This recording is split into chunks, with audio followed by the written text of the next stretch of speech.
नमस्कार, बहुत बहुत स्वागत है आप सभी का साधना प्लस न्यूज में। मैं हूं आपके साथ आदर्श तिवारी। बुलेटिन की शुरुआत करें, लेकिन नजर पहले इस वक्त के हेडलाइंस पर।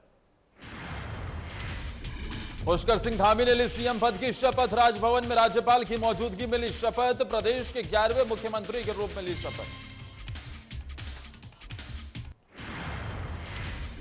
आम आदमी पार्टी ने की प्रेस कॉन्फ्रेंस, कहा नेतृत्व में हर बार बदलाव कर बनाया गया लोकतंत्र का मजाक। देवभूमि की जनता के साथ धोखा करने का लगाया आरोप।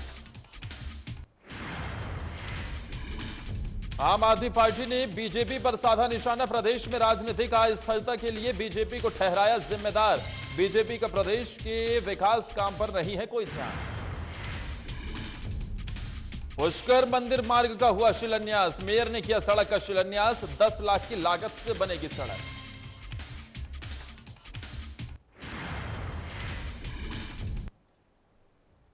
तो आम आदमी पार्टी के प्रदेश उपाध्यक्ष शिशुपाल सिंह रावत ने रामनगर में एक प्रेस कॉन्फ्रेंस की है, जिसमें उन्होंने बताया कि उत्तराखंड में एक बार फिर नेतृत्व परिवर्तन कर लोकतंत्र का मजाक उड़ाया जा रहा है और साथ ही राज्य की जनता के साथ फिर से छलावा किया जा रहा है।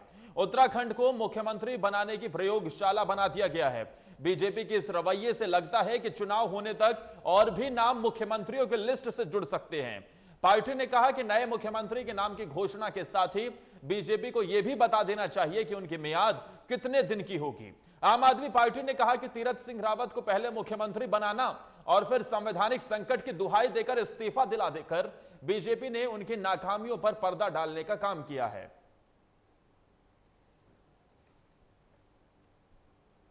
वहीं उन्होंने गंगोत्री पे सर्वे करवाया। गंगोत्री में आदरणीय केजरीवाल साहब, हमारे प्रभारी जी दिनेश मोहने जी ने यह तय कर दिया था कि हम कर्नल अजय कोठाल को वहां से चुनाव लड़ाएंगे और सर्वे में बताया गया था कि वहां से तीरथ सिंह रावत जी चुनाव नहीं जीत रहे। इन्होंने इस डर से इनको हटाने का काम किया। संवैधानिक एक सिर्फ बहाना है और बीजेपी ने उत्तराखंड की गरीब जनता के साथ बहुत बड़ा खिलवाड़ किया है। बीजेपी द्वारा नया मुख्यमंत्री बनाए जाने को लेकर आम आदमी पार्टी ने बीजेपी पर निशाना साधा है। आम आदमी पार्टी के प्रदेश प्रभारी दिनेश मोहनिया ने कहा है कि बीजेपी में सब कुछ ठीक ठाक नहीं है, वहीं प्रदेश में राजनीतिक अस्थिरता के लिए बीजेपी जिम्मेदार है। साथ ही आम आदमी पार्टी के प्रदेश प्रभारी ने तंज कसते हुए कहा कि बीजेपी के पास बहुमत है, जिससे उन्होंने एक ही कार्यकाल में 3 मुख्यमंत्री बदल दिए। साथ ही बीजेपी सरकार का ध्यान विकास के कामों में ना होकर अपने विधायक और मंत्रियों को डैमेज करने में लगा हुआ है। उत्तराखंड की जनता ने इस प्रदेश में भारतीय जनता पार्टी को असीम प्यार और आशीर्वाद दिया और 57 सीटों के रूप में उनको जनादेश दिया। लेकिन इतने भारी जनादेश के बावजूद पिछले 5 सालों में, इस 5 साल के टर्म में उन्होंने तीसरा मुख्यमंत्री इस प्रदेश को दिया है। पहले एक मुख्यमंत्री लाए जिन्होंने 4 साल काम किया और हमने जब उनको बोला कि वो 0 वर्क सीएम है, उस बात को उन्होंने एक्सेप्ट किया और प्रदेश नेतृत्व ने और केंद्र नेतृत्व ने माना कि 4 साल में कोई काम इस प्रदेश के लिए नहीं हुआ और उनको हटा दिया गया। हमें सिर्फ डोबल वाली स्थिति हो रही है। कई मंत्री कह रहे हैं हम शपथ नहीं लें। क्या स्थिति है, क्या आगे भी? तो बीजेपी की तरफ से जो नया मुख्यमंत्री बनाया गया है, पुष्कर सिंह धामी नए मुख्यमंत्री बने हैं उत्तराखंड को, लेकिन इस बीच इस पर सियासत भी जारी है। आम आदमी पार्टी ने इसे बीजेपी की नाकामी करार दिया है। कहा गया है कि आम आदमी के काम के लिए बीजेपी कुछ नहीं कर रही है, लोगों के काम के लिए नहीं कर रही है, सिर्फ और सिर्फ पार्टी और नेताओं मंत्रियों में डैमेज कंट्रोल करने में जुटी हुई है।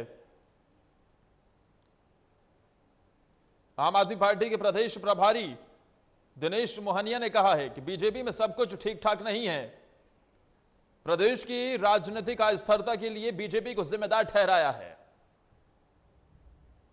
और साथ ही आम आदमी पार्टी के प्रदेश प्रभारी ने तंज कसते हुए कहा है कि बीजेपी के पास बहुमत है, जिससे उन्होंने एक ही कार्यकाल में 3 मुख्यमंत्री बदल दिए। पिछले 30 साल से उपेक्षा का दंश झेल रही पुष्कर मंदिर क्षेत्र की महत्वपूर्ण सड़क का मेयर ने शिलान्यास किया है। आपको बता दें कि 10 लाख की लागत से इस सड़क को बनाने की मंजूरी दे दी गई है। वहीं यह सड़क करीब 3 दशक से निर्माण की बाट जोह रही थी और क्षेत्रीय जनता और दुकानदारों द्वारा सड़क के जीर्णोद्धार के लिए सभी ने निगम से गुहार लगाई। जहां फंड न होने के बाद भी मेयर की संस्तुति से जिला योजना के तहत 10 लाख का फंड के जरिए से इसका निर्माण कराया जा रहा है।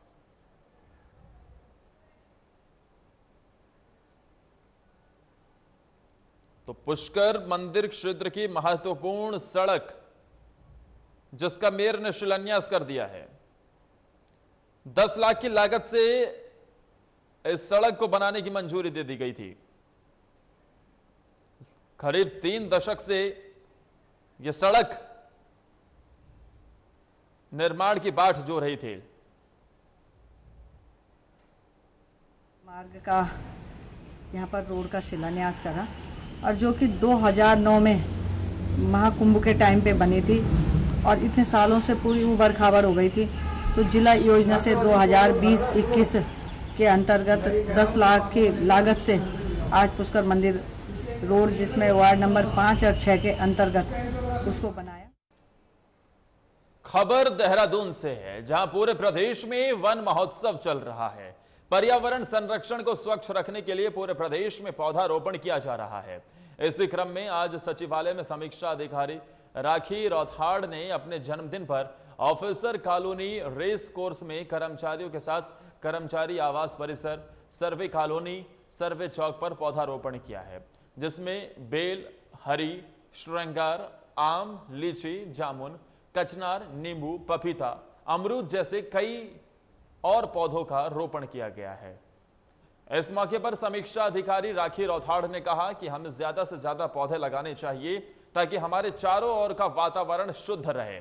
साथ ही कहा कि वो अपने जन्मदिन या शुभ कार्य में जरूर एक पौधा लगाए करें।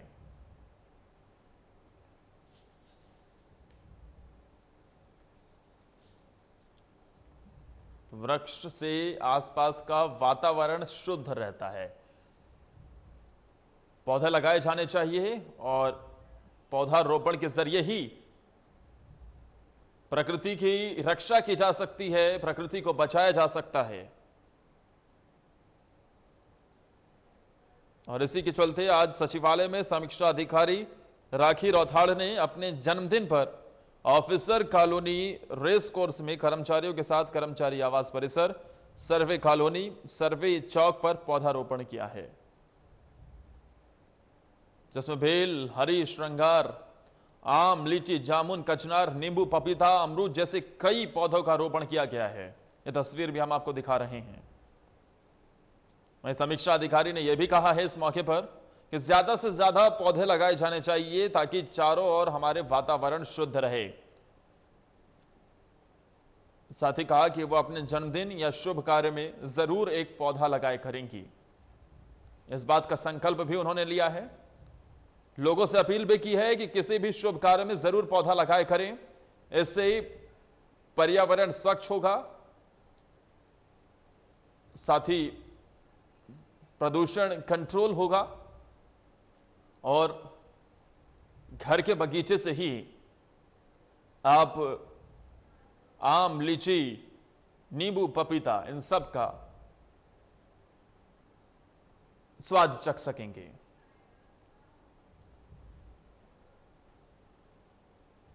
पूरे प्रदेश में वन महोत्सव चल रहा है और इसी को लेकर समीक्षा अधिकारी ने अपने प्रांगण में सचिवालय के अंदर ऑफिसर कॉलोनी रेस कोर्स में अपने कर्मचारियों के साथ कर्मचारी आवास परिसर, सर्वे कॉलोनी, सर्वे चौक पर पौधारोपण किया है। यह तस्वीर भी हम आपको दिखा रहे हैं जहां पर पौधारोपण किया गया है। और इस मौके पर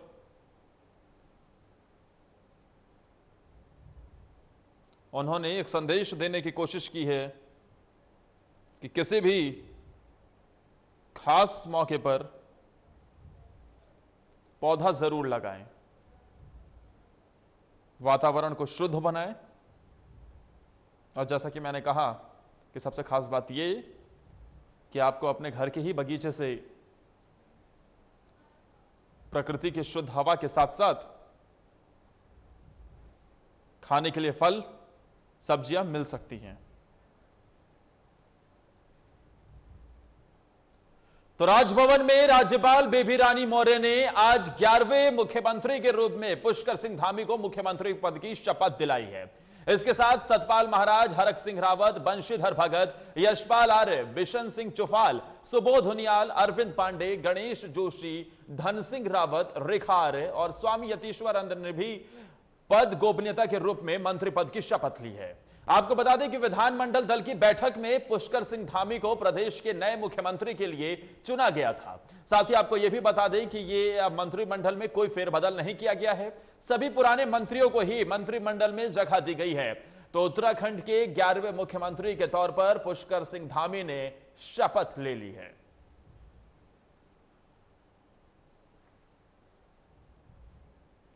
श्री पुष्कर सिंह धामी जी को उत्तराखंड राज्य का मुख्यमंत्री नियुक्त किया है।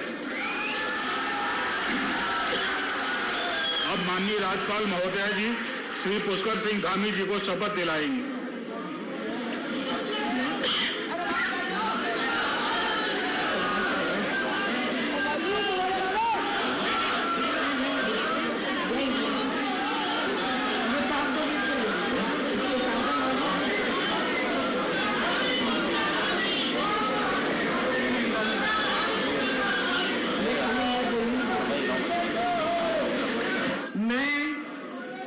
मैं पुष्कर सिंह धामी ईश्वर की शपथ लेता हूं कि मैं विधि द्वारा स्थापित भारत के संविधान के प्रति सच्ची श्रद्धा और निष्ठा रखूंगा। मैं भारत की प्रभुता और अखंडता अक्षुण्ण रखूंगा। मैं उत्तराखंड राज्य के मुख्यमंत्री के रूप में अपने कर्तव्यों का श्रद्धापूर्वक और शुद्ध अंतःकरण से निर्वहन करूंगा तथा मैं भय या पक्षपात, अनुराग या द्वेष के बिना सभी प्रकार के लोगों के प्रति संविधान और विधि के अनुसार न्याय करूंगा।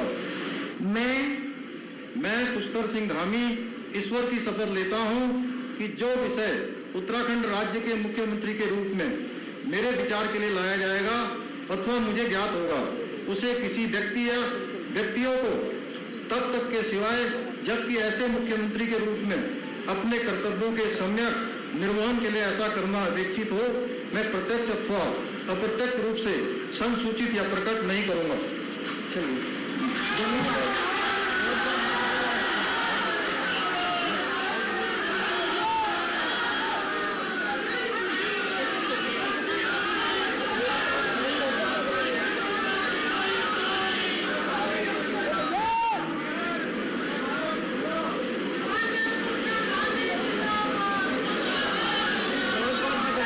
माननीय राज्यपाल महोदया जी ने माननीय मुख्यमंत्री जी की सलाह पर जिन महानुभावों को उत्तराखंड राज्य का मंत्री नियुक्त किया है उनके नाम इस प्रकार हैं। विधानसभा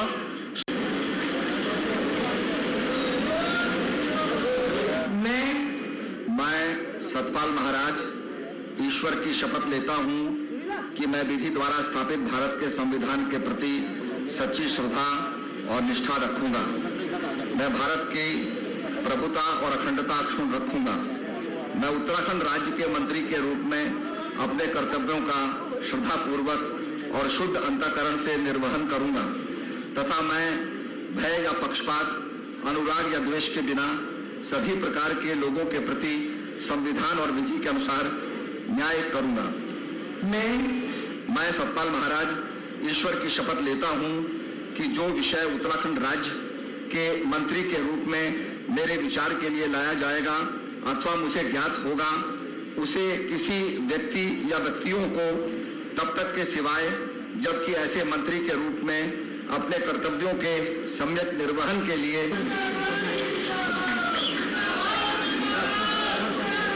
श्री डॉक्टर हरक सिंह रावत जी कृपया शपथ ग्रहण करने हेतु पधारने का कष्ट करें।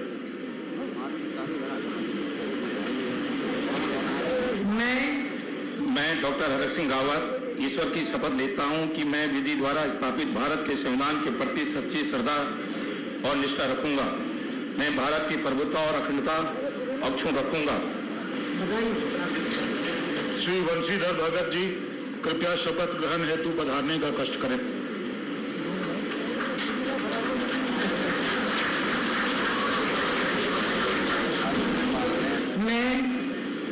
मैं बंशीधर भगत ईश्वर की शपथ लेता हूं कि विधि द्वारा स्थापित भारत के संविधान के प्रति सच्ची श्रद्धा और निष्ठा रखूंगा। मैं भारत की प्रभुता और अखंडता अक्षुण्ण रखूंगा। मैं उत्तराखंड राज्य के मंत्री के रूप में अपने कर्तव्यों का श्रद्धापूर्वक और शुद्ध अंतःकरण से निर्वहन करूंगा। श्री यशपाल आर्य जी कृपया शपथ ग्रहण हेतु पधारने का कष्ट करें।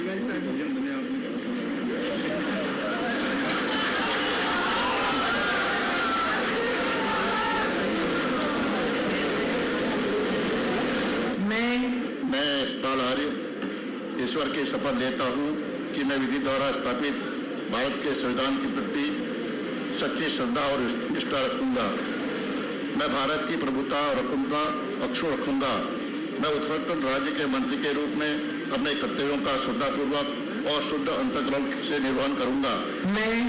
मैं बिशन सिंह ईश्वर की शपथ लेता हूं कि मैं विधि द्वारा स्थापित भारत के संविधान के प्रति सच्ची श्रद्धा और निष्ठा रखूंगा। मैं भारत की प्रभुता और अखंडता अक्षुण्ण रखूंगा। मैं उत्तराखंड राज्य के मंत्री के रूप में अपने कर्तव्यों का श्रद्धापूर्वक और शुद्ध अंतःकरण से निर्वहन करूंगा।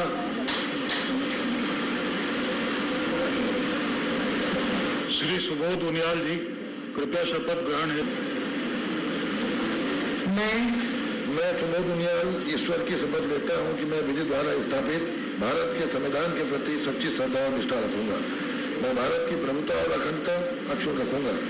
मैं उत्तराखंड राज्य के मंत्री के रूप में अपने कर्तव्यों का श्रद्धापूर्वक और शुद्ध अंतःकरण से निर्वहन करूंगा तथा मैं भय या पक्षपात, अनुराग या द्वेष के बिना सभी प्रकार के लोगों के प्रति संविधान और विधि के अनुसार न्याय करूंगा।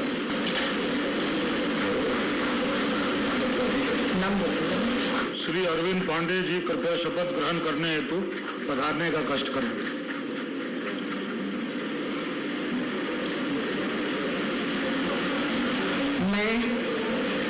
मैं अरविंद पांडे ईश्वर की शपथ लेता हूं कि मैं विधि द्वारा स्थापित भारत के संविधान के प्रति सच्ची श्रद्धा और निष्ठा रखूंगा। मैं भारत की प्रभुता और अखंडता अक्षुण्ण रखूंगा। मैं उत्तराखंड राज्य के मंत्री के रूप में अपने कर्तव्यों का श्रद्धापूर्वक और शुद्ध अंतःकरण से निर्वहन करूंगा।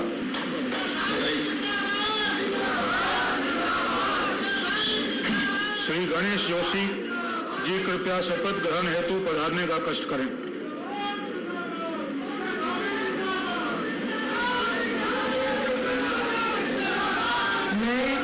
मैं गणेश जोशी ईश्वर की शपथ लेता हूं कि मैं विधि द्वारा स्थापित भारत के संविधान के प्रति सच्ची श्रद्धा व निष्ठा रखूंगा। मैं भारत की प्रभुता और अखंडता अक्षुण्ण रखूंगा। मैं उत्तराखंड राज्य के मंत्री के रूप में अपने कर्तव्यों का श्रद्धापूर्वक और शुद्ध अंतःकरण से निर्वहन करूंगा तथा मैं भय या पक्षपात, अनुराग या द्वेष के बिना सभी प्रकार के लोगों के प्रति संविधान और विधि के अनुसार न्याय करूंगा।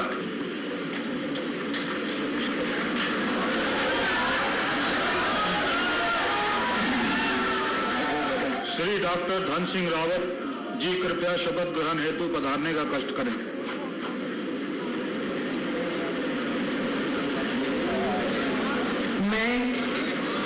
मैं डॉक्टर धन सिंह रावत ईश्वर की शपथ लेता हूं कि मैं विधि द्वारा स्थापित भारत के संविधान के प्रति सच्ची श्रद्धा और निष्ठा रखूंगा। मैं भारत की प्रभुता और अखंडता अक्षुण्ण रखूंगा। मैं उत्तराखंड राज्य के मंत्री के रूप में अपने कर्तव्यों का श्रद्धापूर्वक और शुद्ध अंतःकरण से निर्वहन करूंगा। श्रीमती रेखा आर्य जी कृपया शपथ ग्रहण हेतु पधारने का कष्ट करें।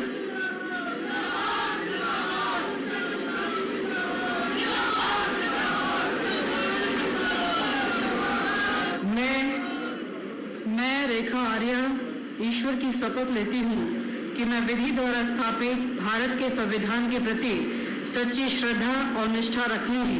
मैं भारत की प्रभुता और अखंडता अक्षुण्ण रखूंगी। मैं उत्तराखंड राज्य के मंत्री के रूप में अपने कर्तव्यों का श्रद्धापूर्वक और शुद्ध अंतःकरण से निर्वहन करूंगी। श्री यतीश्वरानंद जी कृपया शपथ ग्रहण हेतु पधारने का कष्ट करें।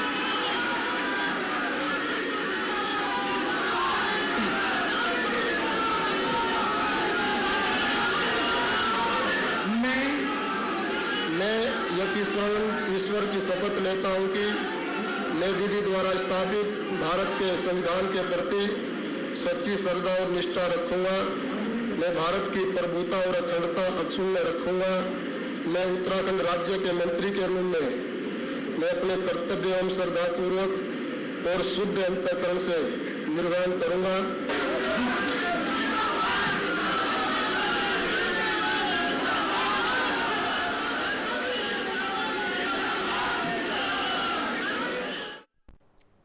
तो उत्तराखंड के मुख्यमंत्री के तौर पर पुष्कर सिंह धामी ने शपथ ले ली है और 11वें मुख्यमंत्री वो राज्य के बन गए हैं। हमारे साथ हमारे ब्यूरो चीफ कमल शर्मा इस बड़ी खबर पर ज्यादा जानकारी के साथ फोन लाइन पर हैं। कमल जी, 5 साल तीसरा मुख्यमंत्री ये मिला है, वक्त 6 महीने से भी कम बचा है। चुनौतियां क्या क्या हैं और कैसे निपटेंगे पुष्कर सिंह धामी इनसे? बिल्कुल सही बात आदर सर कहा जा रहा है। बिल्कुल अगर हम माने तो ये लगभग अभी 4.5 साल हुए हैं और इसमें तीसरा मुख्यमंत्री हमें मिल चुका है। और लगभग हम बात करें तो लगभग 5 से 6 महीने वक्त रह गया। उसके बाद 2022 के विधानसभा चुनाव में भारतीय जनता पार्टी को जाना होगा। पुष्कर धामी युवक हैं, सबसे 40 वर्ष के युवा हैं और सबसे बड़ी बात है कि उनके लिए बहुत बड़ी चुनौती है। पार्टी ने उन पर भरोसा जताया, उस भरोसे पे कितना खरा उतरते हैं। और सबसे बड़ी बात है कि 2022 में पुणे भाजपा की सत्ता वापसी का जो इनको एक चुनौती के रूप में इनको जो दिया गया है उसको कितना आगे ले जाते हैं, ये एक बहुत बड़ी ताकत होगी। साथ ही आज जो शपथ ग्रहण समारोह हुआ यहाँ पर, इसमें लगभग अगर बात करें तो सभी वही मंत्री थे जो पुराने तीरथ सिंह रावत के मंत्रिमंडल में थे। और एक चीज परिवर्तन किया गया है, जो राज्य मंत्री थे उन सबको भी कैबिनेट मंत्री बनाया गया। कुल मिला के 11 कैबिनेट मिनिस्टरों के साथ आज पुष्कर सिंह धामी ने 11वें मुख्यमंत्री के रूप में आज राजभवन में शपथ ली है। तो नए मुख्यमंत्री हैं, टीम पुरानी है, लेकिन इस बीच कमल जी जो अब खबरें मिल रही हैं सियासी गलियारों से, क्योंकि अब चुनौती एक ये भी है कि युवा मुख्यमंत्री दिग्गज और कद्दावर नेताओं के साथ कैसे समन्वय बनाकर राज्य को आगे लेकर चलता है, यह भी एक चुनौती होगी। बिल्कुल सही बात आदर्श। अगर हम बात करें तो कहीं ना कहीं जब ये आज मंत्रिमंडल की शपथ होनी थी, इससे पहले अगर हम सुबह से दोपहर से बात करें, कहीं ना कहीं जो दिग्गज कहे जाने वाले जो मंत्री हैं, जो लगभग 6-7 बार से जीते हुए हैं, काफी एक्सपीरियंस है उनको हर मामलों में, तो कहीं ना कहीं नाराजगी भी सुबह से कहीं दिखाई दे रही थी। तो बात में अगर कहीं तरह से जाके खुद अगर पुष्कर धामी हो गया और अन्य लोगों ने जाके जो वरिष्ठ लोग हैं उन्होंने जाके कहीं ना कहीं टेम्परेचर कंट्रोल किया गया है, लोगों को समझाया है।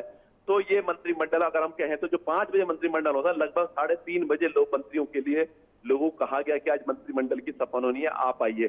तो कहीं ना कहीं दोपहर से यही चल रहा था, मनोबल चल रहा था, लोगों को समझाना था। सबसे बड़ी चुनौती ये भी आपने बिल्कुल सही कही, जो दिग्गज लोग हैं जो लगभग 6-7 वर्ष से जी रहे, 25-30 साल का एक्सपीरियंस है, यहाँ पर विधायक बने हुए हैं, मंत्री बने हुए हैं, तो उनको भी साथ लेके चलना एक बहुत बड़ी चुनौती जो होगी, ये पुष्कर सिंह धामी के लिए बहुत बड़ी चुनौती होगी। और साथ ही सबसे बड़ी जो प्रशासनिक अमला है, जो कहा जाता है ब्यूरोक्रेसी हमेशा हावी रहती है, उसको भी किस तरह से संभालेंगे, तो कहीं चुनौतियां हैं इसके लिए। दिग्गज नेताओं को साथ लेना और प्रशासनिक अमले को ठीक करना और साथ ही 2022 में भाजपा की सत्ता को पुनः वापसी लाना, 3 बहुत बड़ी चुनौतियां पुष्कर सिंह धामी के लिए होंगी। पहली कैबिनेट बैठक कब होगी कमल जी, इस बारे में कुछ पता चल पाया नई कैबिनेट की? बिल्कुल सही बात है। अगर बात करें तो अभी इसमें कोई जानकारी नहीं मिली, आज भी हो सकती, बात भी हो सकती है। पर सबसे बड़ी बात बताई कि पुष्कर धामी के लिए आपने जो हमने 3 चीजें बताई हैं, ये बहुत बड़ी चुनौती है। अब इस चुनौती पे कितना खरा उतरते हैं, कितना आगे जाते हैं, ये आने वाला समाज बता है। बिल्कुल, चुनौतियां कई हैं, लेकिन इस बीच विपक्ष की तरफ से तो ये भी पलटवार किया जा रहा है कि अभी तो 5-6 महीने बचे हुए, कहीं ऐसा ना हो कि कुछ और नाम इस मुख्यमंत्रियों की लिस्ट में जुड़ जाए। बहुत बहुत शुक्रिया कमल जी तमाम जानकारी देने के लिए। लेकिन पुष्कर सिंह धामी 11वें मुख्यमंत्री के तौर पर उन्होंने शपथ ले ली है और उनके साथ पुरानी टीम है, लेकिन अब कैसे समन्वय बनाकर चलते हैं, कैसे राज्य में जो बेरोजगारी और पलायन के मुद्दे का जिक्र उन्होंने किया है, इसे कैसे दूर करने के लिए कदम उठाते हैं, यह आगे आने वाला वक्त बताएगा। कम समय भी काफी कम बचा हुआ है पुष्कर सिंह धामी के पास। और इसी के साथ इस बुलेटिन में फिलहाल के लिए इतना ही। लगातार खबरों के लिए आप बने रहिए साधना प्लस न्यूज के साथ।